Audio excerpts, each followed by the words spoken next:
Moi vaan ihmiset, minä olen Ruutan tuossa puolella. Tänään minä näytän teille miten tehdä itse tehty helppo puukko puusta. Eli otetaan tarvikkeet, tällaisen puupalan, tällaisen. Ja sitten jonkun puukon, ihan sama minkälaisen, itse käytän tällaista.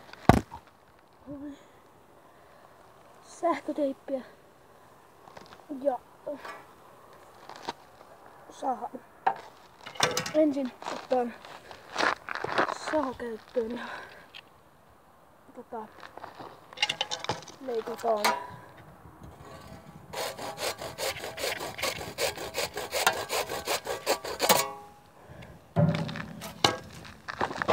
tämän kokoinen pala.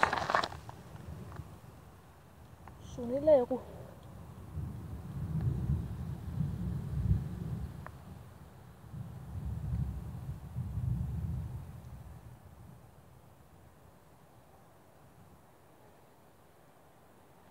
15 senttiä.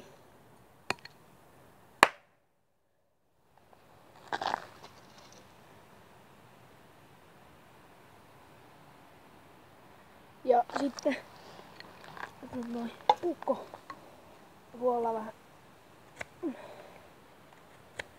terävämmäksi.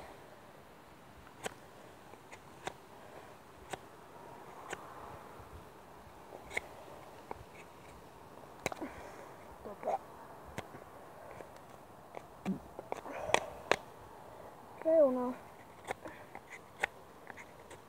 Noin.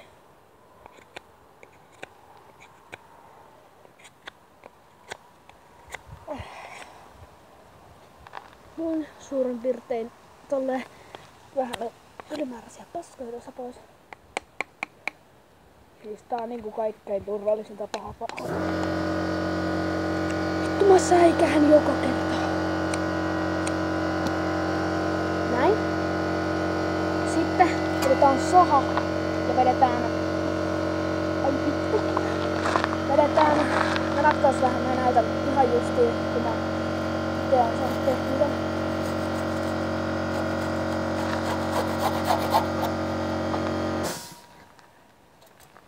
Siis oikeesti mä säikähän joka kerta kun toi lähtee käyntiin. Niin tehdään tolleen. Noin. Se on vähän terävä tostakin. Sitten otetaan sähköteippiä. Ja laitetaan tuohon mistä pidetään kiinni.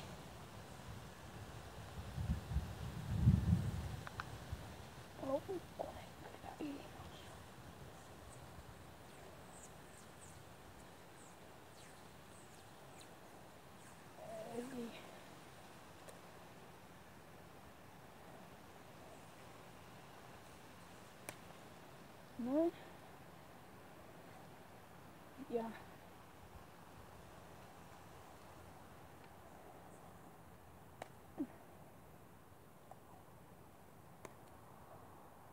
sitten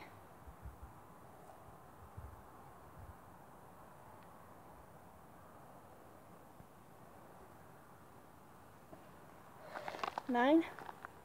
Nyt on tehty puukko, itse tehty. Siis tää on niinku vaan, ei tää oo kyllä hirveen terävä, mutta kyllä tätä voi terottaa vielä tosta. Noin, nyt se on aika terävä kyllä. Näin tehtiin itse tehty puukko. Tilaa kanava jos kiinnostaa. Me nähdään seuraavassa videossa. Moikka!